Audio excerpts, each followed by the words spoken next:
Yan po ang kanyang pinapangalagaan. Kaya ito po ang nagsampa po no ng ah, motion for reconsideration, no?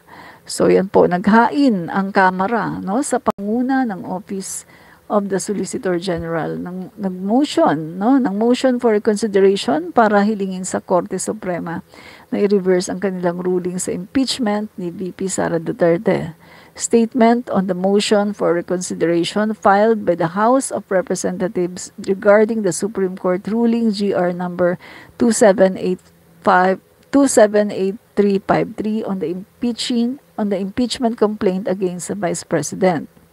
With utmost respect for the Constitution, in defense of institutional balance, and in the name of the Filipino people whom we are sworn to represent the House of Representatives today, filed a motion for reconsideration before the Supreme Court of the Philippines. This is not an act of defiance or disrespect. It's an exercise in constitutional stewardship. An affirmation that every branch must act with fidelity to the charter that gives us all our power. Tama, di ba? Dapat lahat ng branch ng government, yung lalo na co-equal branch yan, legislative at saka judiciary, co-equal branch yan. So, hindi pwedeng saklawan ng judiciary ang legislative dahil ang trabaho ng legislative ay hindi dapat ginagawa ng judiciary. Vice versa, di ba? Kaya dapat lumagay sa lugar ang Korte Suprema. Huwag nilang sasaklawan ang trabaho ng Legislative Department. Yan ay para lang sa Congress, di ba? We are not to provoke a clash of institutions, but to prevent the erosion of the people's right to accountability. Correct. So, ang hinahanap lang dito ni Speaker ay accountability, no? Itong Kongreso. Gusto lang ng Kongreso ay ma-maintain, no? Na hindi mawala yung accountability sa bawat politiko, lalo na merong ambisyon na maging presidente ng Pilipinas. What is stake is a far greater than mere procedure or timing. What is at stake goes far beyond the 20th Congress. What is at stake is whether the people retain their power to hold the most powerful officials in government accountable through the very branch that speaks in their name. Yan. So, mga kaibigan, no? Yan po Hindi po yung procedure, no?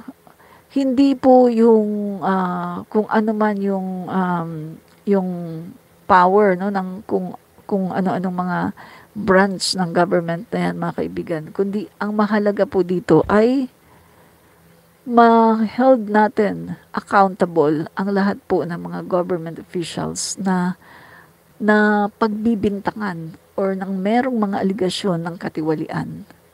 Dahil kung itong power na ito ay mawawala sa Kongreso, ano na lang ang mangyayari sa bayan natin?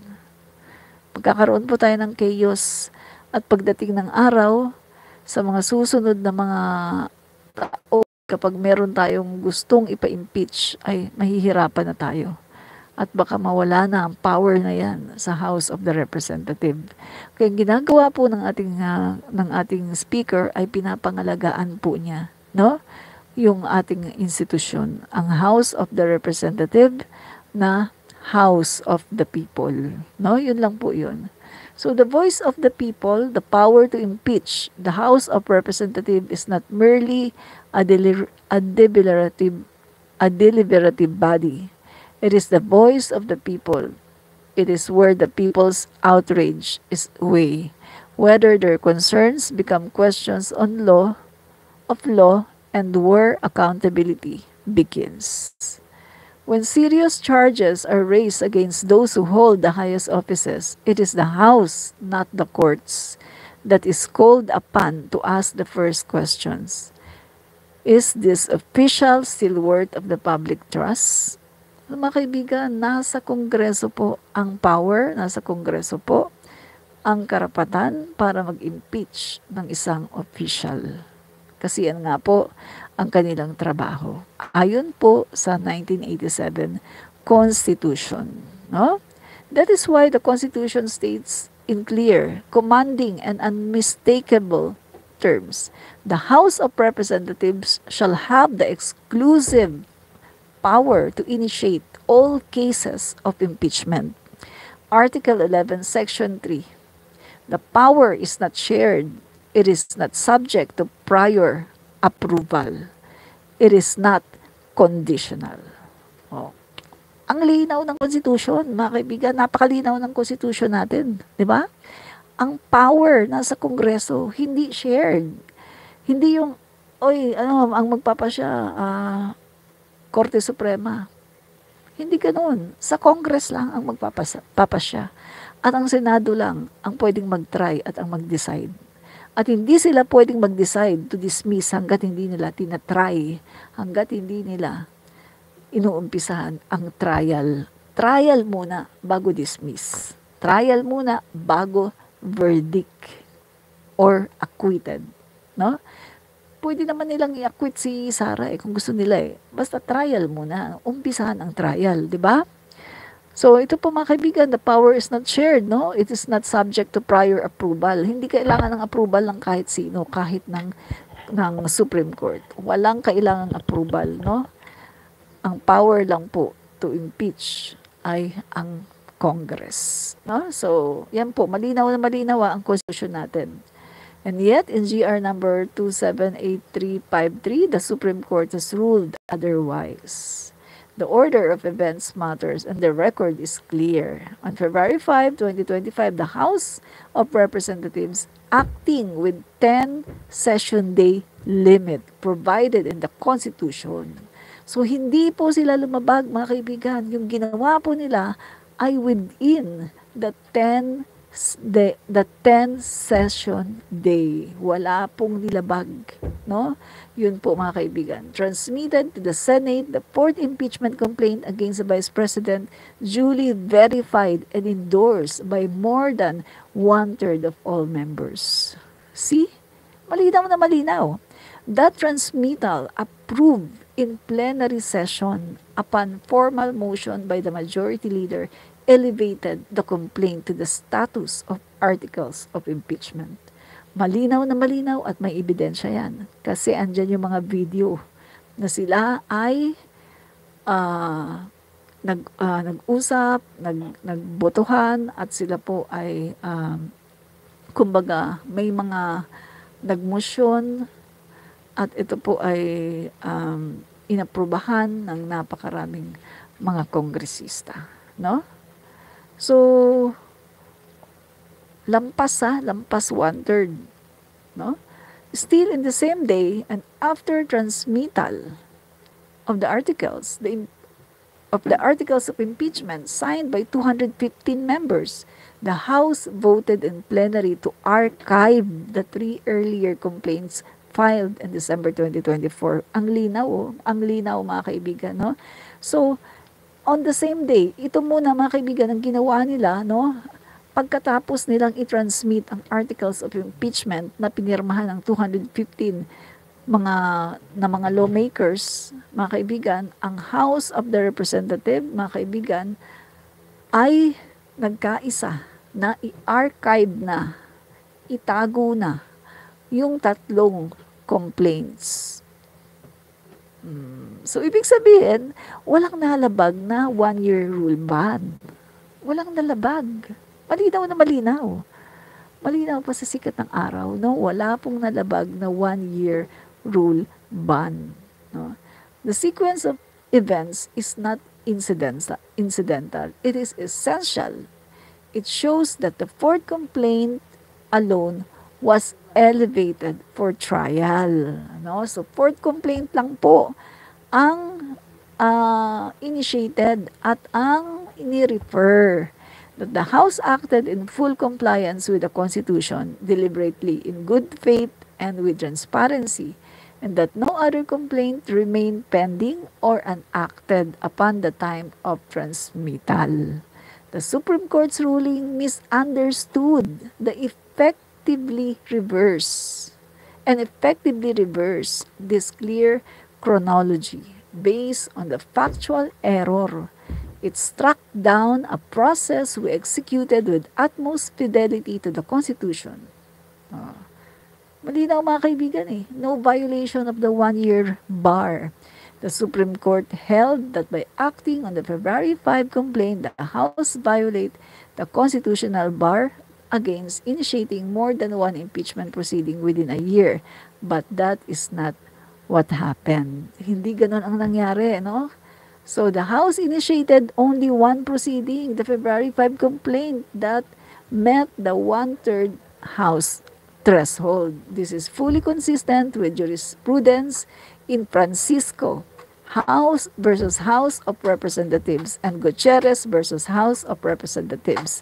The Supreme Court itself defined initiation as either referral to the Committee on Justice or direct endorsement by one-third of members. Pak, pak. So mismo ang Korte Suprema ang nagruling nito no sa mga past impeachment. Sila ang nagsabi nito na ganito daw ang dapat gawin. Ito yung ginawang jurisprudence ng mga kongresista. Ito yung ginawa nilang basis. So ibig sabihin tama po. Tama talaga ang ginawa ng House of the Representative. Walang pagkakamali dito, no? So the House followed this principle with care and deliberation. We transmitted the February 5 complaint to the Senate before acting on the first three, ensuring that only one proceeding was initiated and that the one-year bar was not violated but respected. Diba? So, eto po yung mga kaibigan, malinaw na malinaw, no? Malinaw. So, we transmitted the February 5 complaint before acting on the first three. Yan. So, malinaw po mga kaibigan na bago nila in-archive, no? Ang ginawa muna nila mga kaibigan ay we transmitted the February 5 complaint to the Senate before acting on the first three, ensuring the only one proceeding was initiated and the one-year rule bar not violated but respected. No, new due process requirements were introduced after the fact. The Supreme Court ruled that the Vice President was denied due process because he was not furnished a copy of the complaint and was not given an opportunity to respond. But these are not constitutional requirements. Nowhere in Article 11 does the 1987 Constitution require the House to solicit an answer from the respondent or conduct another plenary vote after the one-third endorsement is secured. So mga kaibigan, malinaw na malinaw. Wala pong nakalagay sa Constitution na kailangang bigyan ng copy ang Vice President, na kailangan ay malaman muna niya kung ano yung article of impeachment. Wala pong nakalagay na ganun sa Constitution. Ang nakalagay lang po sa Constitution, malinaw na malinaw, kapag pinirmahan ng one-third ng mga kongresista, yun na yun. Yun na yun. Nagiging, na siya, article of impeachment. Articles of impeachment. Yun na po yun.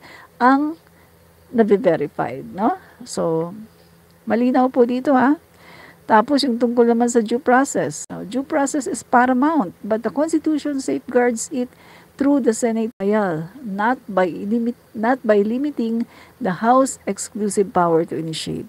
So yung sinasabi ng Korte Suprema na wala daw due process, hindi daw binigyan ng due process, mali din yun kasi ang nakalagay po dito sa Constitution na ang due process ay makukuha ng VP Sara Duterte sa Senado, sa trial.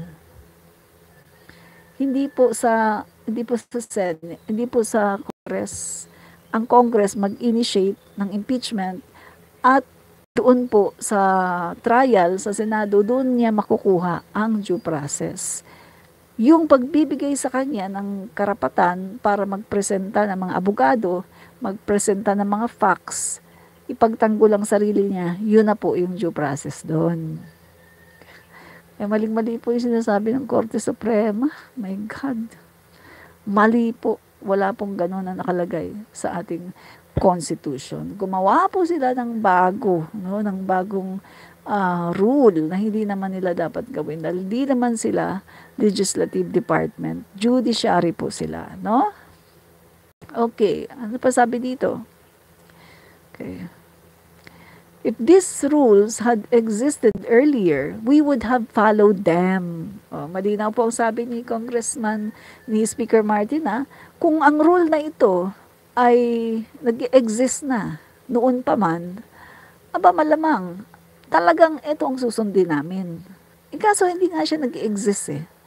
But to invent them after the fact and strike down a valid impeachment for not satisfying them is not only unfair, it is constitutionally suspect. Grabe ang pananalita, guys. Ang tindi. Ang tindi.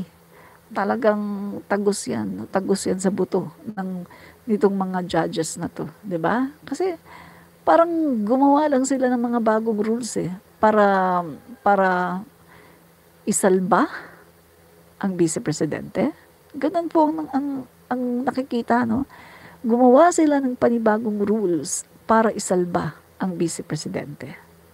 Tapos, kita mo naman yung mga judges, halos lahat Duterte appointed. Kaya lalo talaga silang napaghihinalaan ng taong bayan na yung ginagawa nila ngayon ay bayad utang sa ginawa sa kanila ni dating Pangulong Duterte sa pag-appoint sa kanila. So, ngayon ang nasa isip ng mga Pilipino, bayad utang ba to? Kaya ba sinasalba niyo ang vice-presidente? Dahil bayad utang ba yan? Dahil siya ang nag-appoint sa inyo? So, sana hindi ganun mga kaibigan. Kasi kung magiging ganito ang kalakaran, kawawa na ang mga Pilipino. Kawawa na talaga. Dapat hindi ganun ang ating mga justices. No? Sana hindi ito totoo. No? So, ano pa? The judiciary cannot dictate the terms of its own impeachment. Let us speak with candor and care. The Supreme Court is a co-equal branch of government. Its wisdom is deep. Its authority is real, but it is not immune to accountability. Its members, like the President and Vice President, are impeachable officers. When the court begins to create rules on how it and other high officials may be impeached, it risks writing the terms of its own immunity. Tama, di ba? Co-equal branch of the government kayo.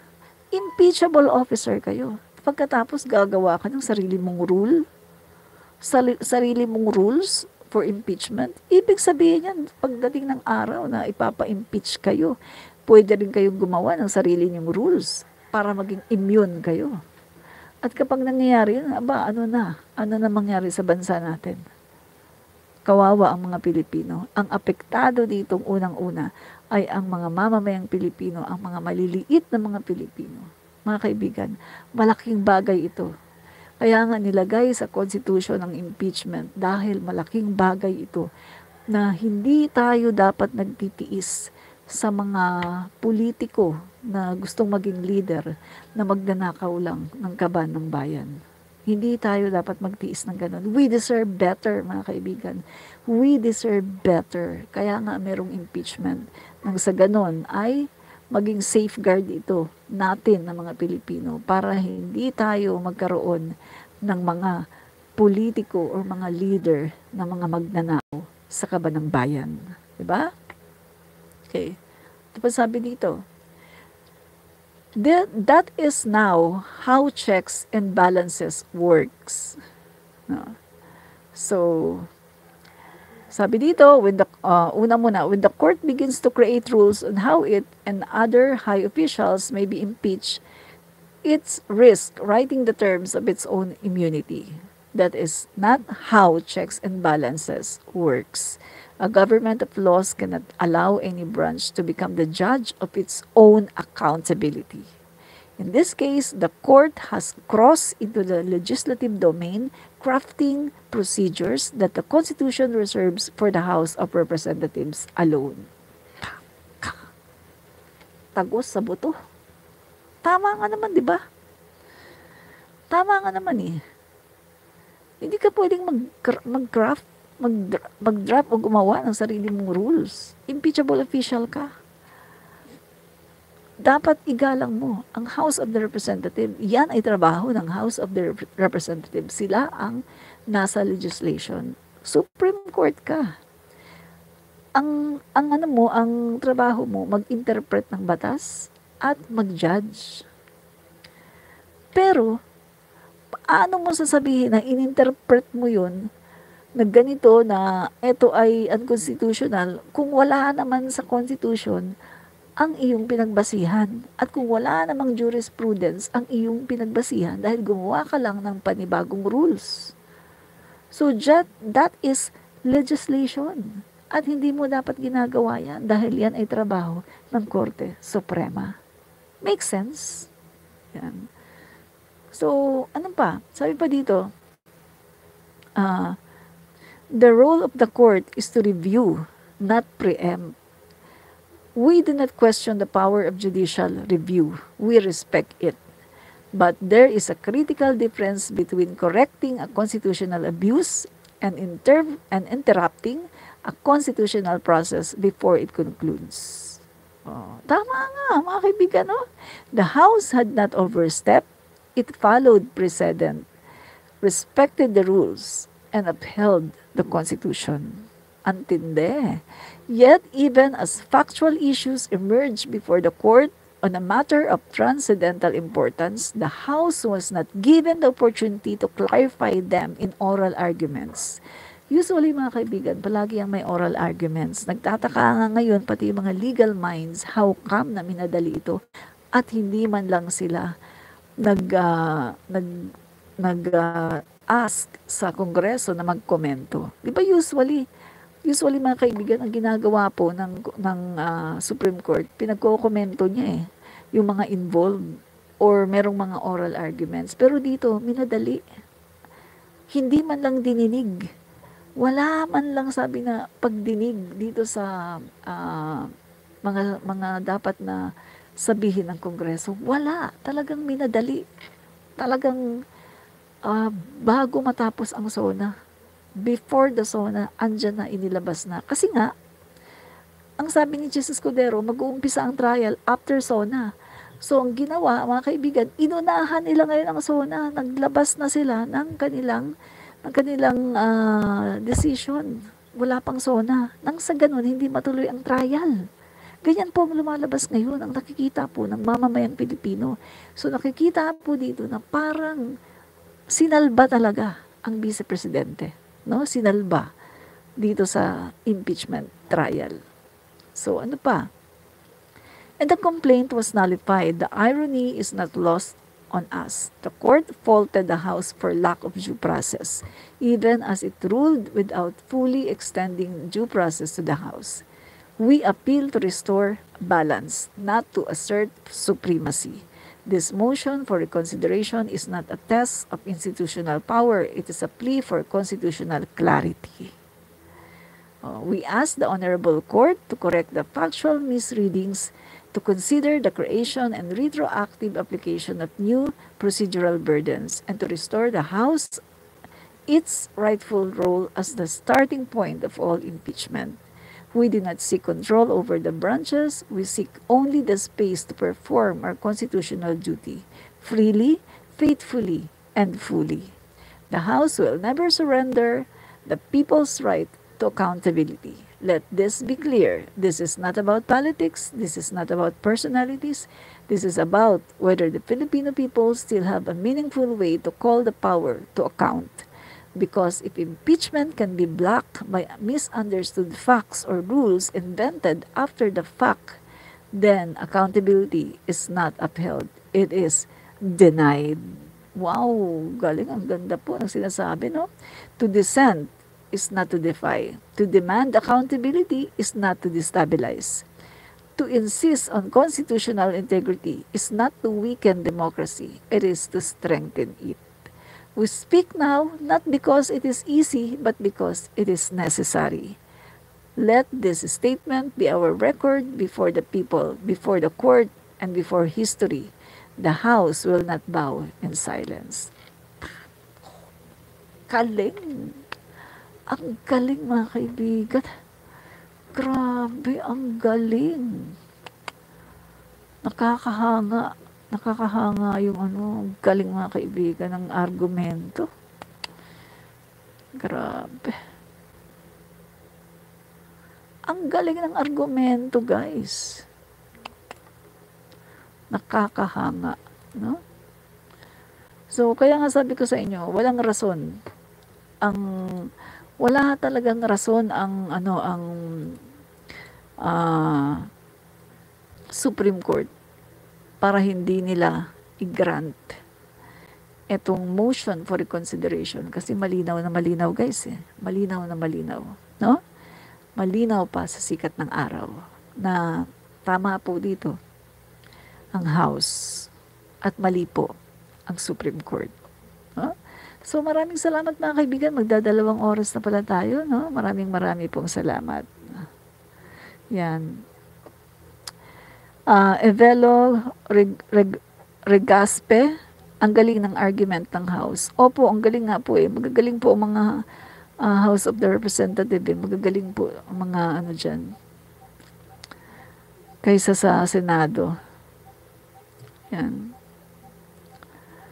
Yan. Sabi ni Nuludin Lintasan, mag-ingat ka, ma'am, baka makontempt ka. Alam po ninyo, no, yung mga pinapakontempt nila ng mga DDS, eto ang tingin ko, hindi yan iko-contempt. Hindi yan iko-contempt ng Korte Suprema. Alam niyo kung bakit? Mas lalong madidiin ang Supreme Court kapag kinontempt nila yan. Mas lalong mapag-uusapan.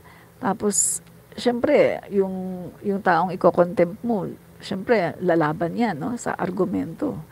At mas lalong makikita, no, yung flaws, no, ng mga desisyon ng Korte Suprema.